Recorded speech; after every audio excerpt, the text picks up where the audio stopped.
Hay una tendencia a maximizar, eh, no me refiero a la gravedad de los casos de personas de nacionalidad venezolana que han delinquido. Ojo, en ningún momento se desmerece la situación y el dolor que puedan tener familiares y personas que han sido afectadas por otras personas, ¿no? Lo que es un problema es la estigmatización o generalización por nacionalidad. Para que nos hagamos una idea, si la comunidad venezolana en el Perú fuese un departamento, sería el sexto departamento más grande del país. Eso significa que estamos hablando de un número importante de una comunidad y por supuesto que vamos a encontrar que hay, aunque sea muy poquito el porcentaje, eventos de este tipo, ¿no? Que tienen que ser casi con todo el rigor de la ley, porque evidentemente la inseguridad nos afecta a todos los vecinos, a todos los que hacemos vida en el Perú. La criminalidad no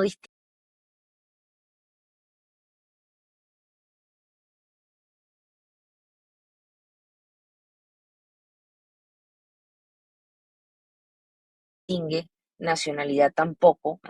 Lo que sí es importante es que no se generalice, ni que sea una etiqueta. O sea, imagínate que los titulares fuesen iqueño o arequipeño o ayacuchano.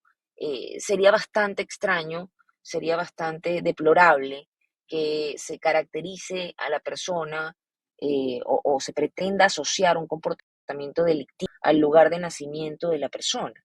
Y eso es lo que está lamentablemente ocurriendo, con lo cual se genera en el imaginario colectivo algunas estadísticas inciertas, o sea, falsas, como que hay gente que piensa que 7 de cada 10 venezolanos es un delincuente, cuando la estadística prueba que es menos del 0,046%.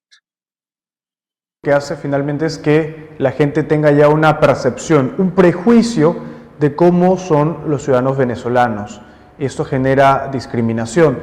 Y esa discriminación, para entender y para que el público sepa que además es un problema real, ¿cómo se representa en el día a día de los hermanos venezolanos, por ejemplo, que salen a buscar trabajo, que salen a buscar un lugar para poder vivir, de los niños que van a la escuela? Mira, hoy día hay 70.000 niños peruanos de primera generación, hijos de familias binacionales. Entonces, Marlo, tú te podrás imaginar cuánto puede estar afectando esto la convivencia, por ejemplo, escolar. Cada vez que hay estos eventos de aumento de la percepción negativa por nacionalidad, aumenta el bullying escolar, por ejemplo, ¿no? Y esto está afectando a niños peruanos, hijos de migrantes. Mira, yo ahí te hablo más allá del hecho de yo ser migrante, te hablo por hija de migrante. O sea, mi mamá fue de la época de los migrantes a Venezuela, cuando Venezuela era receptora de migrantes. Mi madre es canaria, Venezuela en la época de Franco. Y yo la verdad no sentí que mi mamá era extranjera, porque había muchos hijos de extranjeros. Y ya, bueno, por supuesto, cuando yo nací ya había pasado un importante tiempo, ¿no? Yo creo que este va a ser un proceso paulatino de integración, como ha pasado con la comunidad japonesa, como ha pasado con la comunidad china en el Perú. Nadie discute que el chifa sea peruano. Y yo creo que hay que trabajar día a día, entendiendo que este es un proceso pues natural, como el Perú ha tenido grandes, en su momento, procesos de migración, y luego ha tenido grandes procesos de emigración. Más de 3 millones, perdón, de peruanos viven en el exterior, son parte de comunidades que les han acogido, y sabemos que las características particulares del fenómeno migratorio venezolano imponen retos en materia de integración. Pero lo que no se puede dejar de ver es que cada día cuenta y cada persona cuenta. Y la responsabilidad penal es individual. Si una persona comete un delito, solo esa persona es responsable de ese delito. Y allí hay que entender que no se puede estigmatizar por color de piel, por género, tampoco por nacionalidad o lugar de origen. Y veo que ahí muestras la portada de Ojo que habla de 8.301 delitos, por ejemplo, ¿no? El año pasado, en todo 2022, hubo 2.400 denuncias a venezolanos y más de 13.000 víctimas o denunciantes de origen venezolano. Cuando hablamos de la portada y se habla de 8.301 delitos, se da a entender de 8.301 delincuentes. Eso es lo que queda en el imaginario colectivo. Y no estamos hablando de que existan 8.301 delincuentes. Según lo que señala la propia nota, se trata de denuncias. Y es importante señalar allí que en las denuncias hay realidades, como son el caso de la violencia intrafamiliar, que es un reto que lamentablemente tenemos en Latinoamérica. eh, y está también, insisto, que las denuncias ya no implican necesariamente delitos. Cuando hablamos de delitos, tendrían que ser versus sentencias ya fijadas en el Poder Judicial para hablar de personas que en efecto han cometido el delito. Estas son acusaciones, en todo caso, y no se condicen las cifras con lo que hemos encontrado en denunciantes, que son 2.400 denunciados, perdón, venezolanos. Y respecto a los sentenciados, mira, privados de libertad hay 2.400 en este momento, que representan un porcentaje todavía pues ínfimo. Respecto de las denuncias, hablamos del 1.84% del total de denuncias, que no son, insisto, delitos probados. Y en el caso de los privados de libertad, hay un 65% que se encuentra procesado, no sentenciado todavía. Y hemos tenido también un número de casos de los que hemos tenido conocimientos donde personas que han sido privadas de libertad han salido exculpados porque no ha habido pues el debido proceso. Allí ha habido em, un reto respecto, por ejemplo, del uso de la prisión preventiva por la falta de arraigo. Entonces yo creo que es importante aquí entender que el reto de seguridad ciudadana es para todos somos vecinos, uno. Dos, que nadie en la migración está abogando porque haya un tratamiento ni preferencial ni por el contrario, lo que queremos es mayor seguridad y que cada quien pague su deuda con la sociedad peruana, pero lo pague a título personal y no que se colectivicen las culpas, porque eso sería impreciso, injusto, discriminatorio y trae consecuencias reales en las familias, en los trabajadores, en las personas. Trae consigo un drama de tensión social y se genera además una afectación hasta psicológica para la comunidad peruana. Correcto, y precisamente esta portada del diario Ojo es un ejemplo de lo que hoy se está haciendo mal en el Perú y en el periodismo, porque de alguna manera se está asociando un comportamiento a una determinada comunidad, en este caso a la comunidad venezolana. Y el reflejo o el impacto que tiene esto es directamente en cómo perciben muchas veces los ciudadanos a los venezolanos, el no querer darles alquiler, el no querer darles trabajo, pensando que todos son violentos o que todos son delincuentes, cuando el análisis debería ser mucho más profundo. Y esto además se agrava, aún más valga la redundancia, cuando tenemos autoridades ultraconservadoras que no ponen un tema tan importante como este sobre la mesa. ¿Y por qué incido en este tema? Sobre todo porque se ha visto a través de los estudios científicos, antropológicos, que estas olas migratorias y las migraciones a lo largo de los países han contribuido también al intercambio cultural de una nación. Y eso es lo que se genera también con la llegada de los ciudadanos venezolanos. Por supuesto que debe haber mayor control en migraciones, en las fronteras, por supuesto que sí, pero esto que vemos lo único que hace es mostrar que nos estamos degradando más como sociedad en vez de que haya un avance. Nancy. Mira, Marlo, estoy totalmente de acuerdo contigo. El reto en gobernanza migratoria es un reto que impone la corresponsabilidad entre los países. Por supuesto que nadie está abogando porque se flexibilicen los controles. Por el contrario, lo que queremos es que haya pasos seguros, que se comprenda de que hay que generar rutas de movilidad humana que sean seguras de forma tal que las personas que están en situación de necesidad o las personas que emprenden movimientos de migración lo puedan hacer regularmente y que no haya barreras eh, como hemos encontrado recientemente. Mira, la única nacionalidad que requiere visado en Sudamérica para entrar al Perú, a Chile, a Ecuador, es la venezolana. Entonces, el país que tiene la mayor crisis migratoria, a su vez tiene las mayores barreras.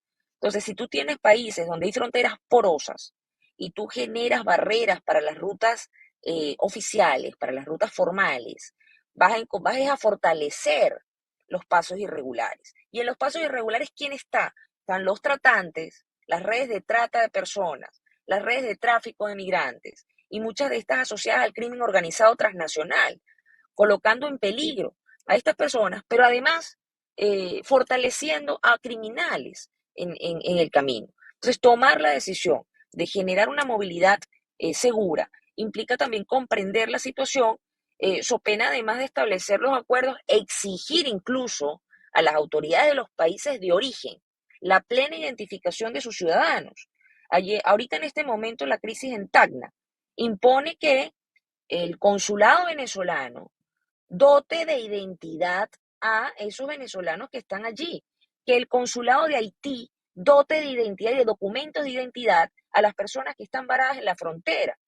Pero hemos visto mucha gente hablando y hemos visto que no se responsabiliza quien tiene que responsabilizarse. Sí es cierto, en efecto, que si hay algunas personas que vayan a pedir refugio, por ejemplo, tendrían que hacer, bueno, por los canales correspondientes. Y es la única situación, si es que hay un temor fundado de persecución del país de origen, donde se podrían tomar pues caminos alternativos para la verificación de identidad y de antecedentes. Pero en el caso de los migrantes, específicamente, se hace necesario que no se olvide el deber que tiene el Estado de origen de dotar de documentos. El pasaporte venezolano cuesta 10 veces lo que cuesta el peruano, $320. Eso lo hace es una barrera económica, el acceso a un derecho primario como la identidad. Entonces, eso también está allí en la palestra frente a esta crisis para poder identificar correctamente a las personas y poder cumplir con el deber de protección que tienen que ejercer los estados, no solo por los convenios internacionales, sino también en materia de derechos fundamentales garantizados en las propias constituciones. No se trata del Pacto Mundial o la Declaración de Los Ángeles, se trata de la Constitución del Perú también, se trata de la Correcto. Constitución de Venezuela también. Justo respecto a lo que dice, me hace recordar y reflexionar un punto que es importante. Hablemos un poco de la documentación, ¿no? Porque mucho se habla de los ciudadanos ilegales en nuestro país, pero tampoco hay políticas que fomenten la formalización de los documentos o la legalización. ¿Y por qué incido en esto?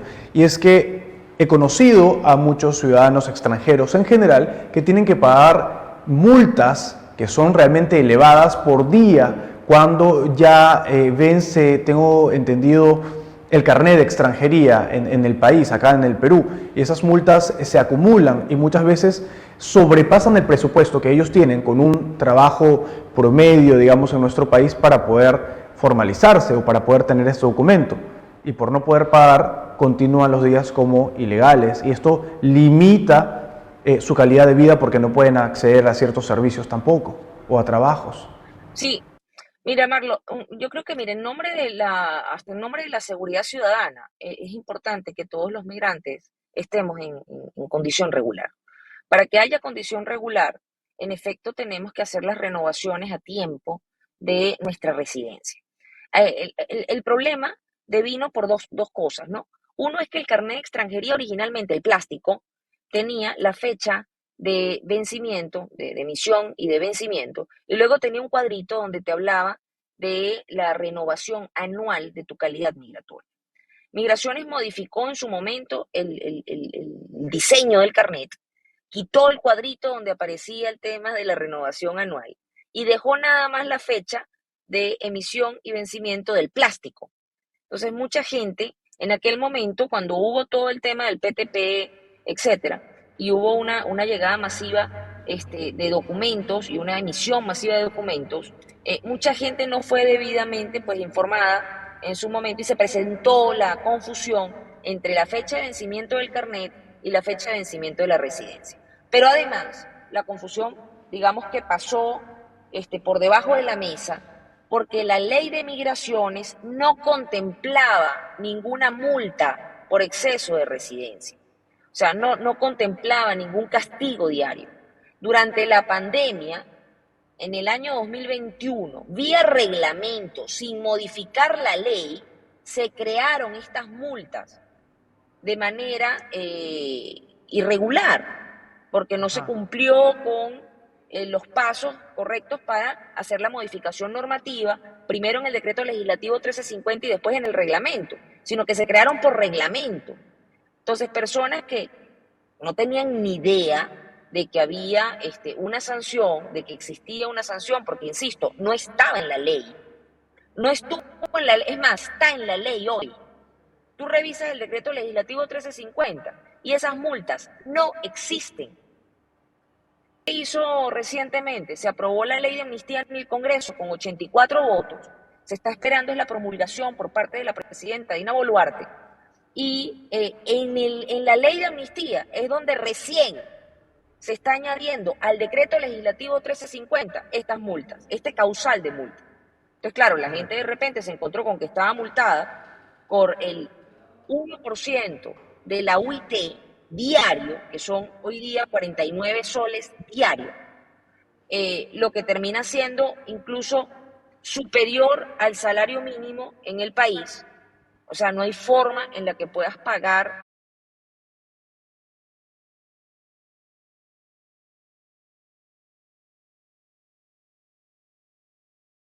ese monto. Y bueno, vuelvo y repito que no es, además, una multa que haya tenido un origen coherente. Claro.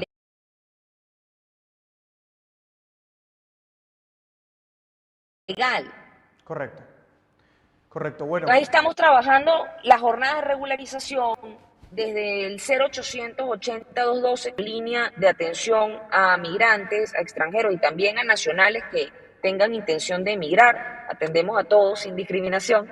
De lunes a viernes, 0800 80 212, atendemos de manera gratuita. Y si alguna persona está sufriendo algún tipo de discriminación, me atrevo a decir, Marlo, que no duden en llamar a la Defensoría del Pueblo, quien ha estado siempre muy vigilante, al 0800 15 170, ese es el teléfono de la Defensoría del Pueblo, 0800 15 170. Y mira, trabajemos juntos, porque al final todos queremos progresar, todos queremos que el Perú sea un mejor lugar, todos queremos que este país, que es nuestro hogar hoy día, sea un país seguro, próspero, donde todas las personas podamos desplegarnos. Por supuesto que sí. Muchas gracias a Nancy Arellano por estar con nosotros en el programa, analizando un tema que es importante, porque hay una gran comunidad, poblacionalmente hablando, y también rica en valores en nuestro país, que debe ser reconocida y no estigmatizada como lo han venido haciendo algunos medios de comunicación. Y es por eso también que las autoridades tienen una responsabilidad en impulsar políticas para que mejore la condición de los ciudadanos venezolanos, en este caso del cual estamos hablando. Muchas gracias a Nancy Arellano de Beneactiva por estar con nosotros aquí en el programa y a Grecia Delta por intermediar estas entrevistas. Gracias. Muchísimas gracias a ustedes. Perfecto. A esta hora de la mañana vamos a seguir con más información. Continuamos todavía con el panorama político y es que se ha conocido además de que hubo